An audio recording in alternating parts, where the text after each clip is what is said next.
Solving and graphing inequalities. The most important thing to remember about doing these is when you are completing an inverse operation with inequalities, if you multiply or divide by a negative number, you must reverse the sign of the inequality. And what I mean by that is, our original problem here is negative 3 times x is less than 9. Well, I need to get rid of this negative 3. I'm using an inverse operation, so I'm going to divide both sides by negative 3.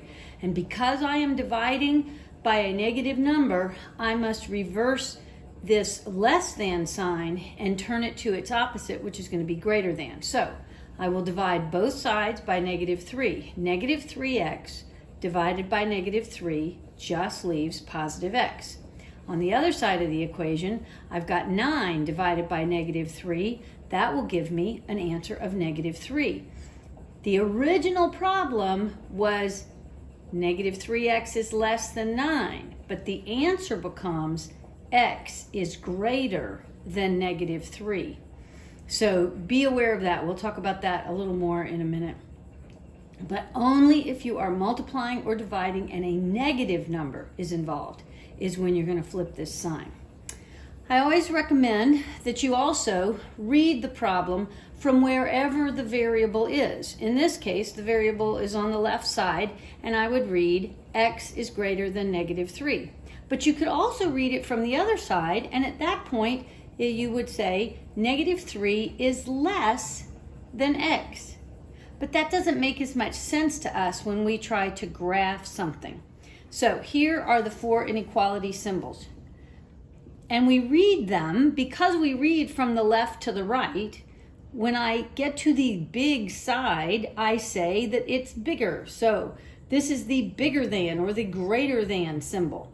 The next one, I encounter the small point of the symbol before I encounter the big side. So I say this is the less than side.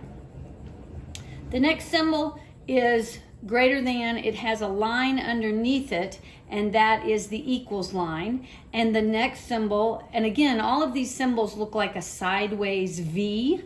And so you've got the small opening, so it's the less than or equal to sign when there's the straight line underneath it.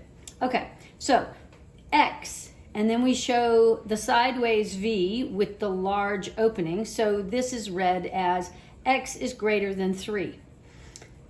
To graph that, we find a number line. We go to the number 3 because that's the number we're dealing with.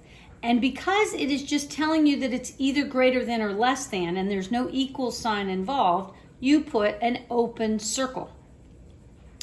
And because I'm saying that x, whatever x is, it's got to be bigger than 3, so I want the arrow to go to the right towards the larger numbers.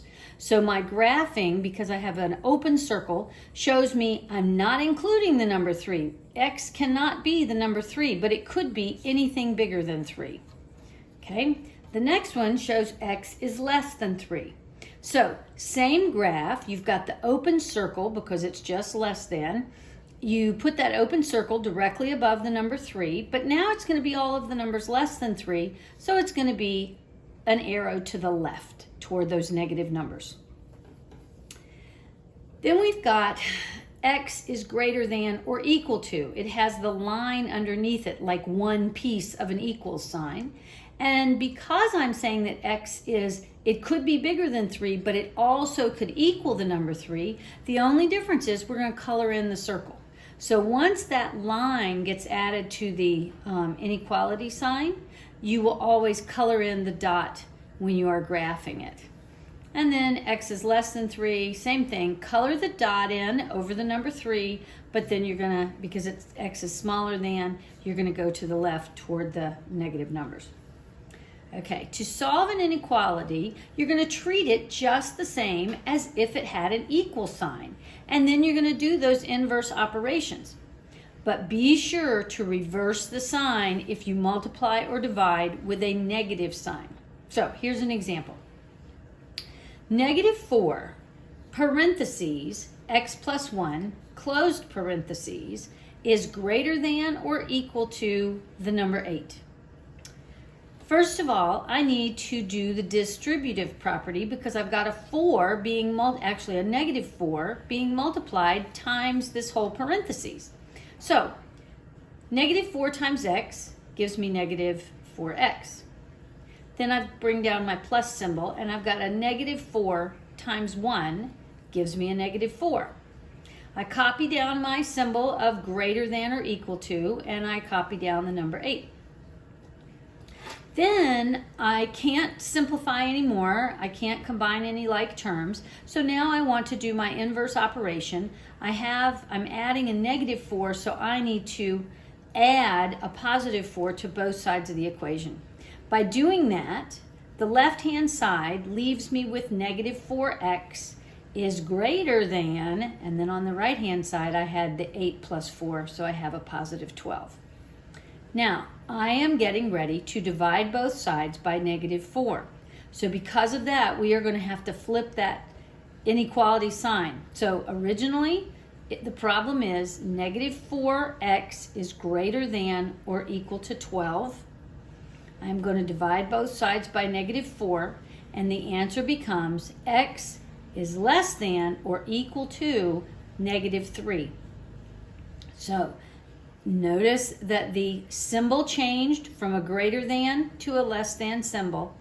And then if we are to graph it, because it's got the equals, we know we're going to use a colored dot. We're going to go over here to a number line. We're going to find negative 3 because that's what it says the x is relating to. I'm coloring in the dot above the negative 3. Now let me go back, and it says that x is less than 3. So I'm going to make my arrow go toward the negative numbers to the left-hand side. I could also read this as negative 3 is greater than x. Well, we're still going to know we need to color the dot above the negative 3, but it just doesn't make as much sense to me. Negative 3 is greater than x. I tend to want to draw my arrow toward the larger numbers, and that's not what we want. So that's why I recommend always read from wherever you see the x. The x could end up over on here on the right side, and if so, read it from the right side.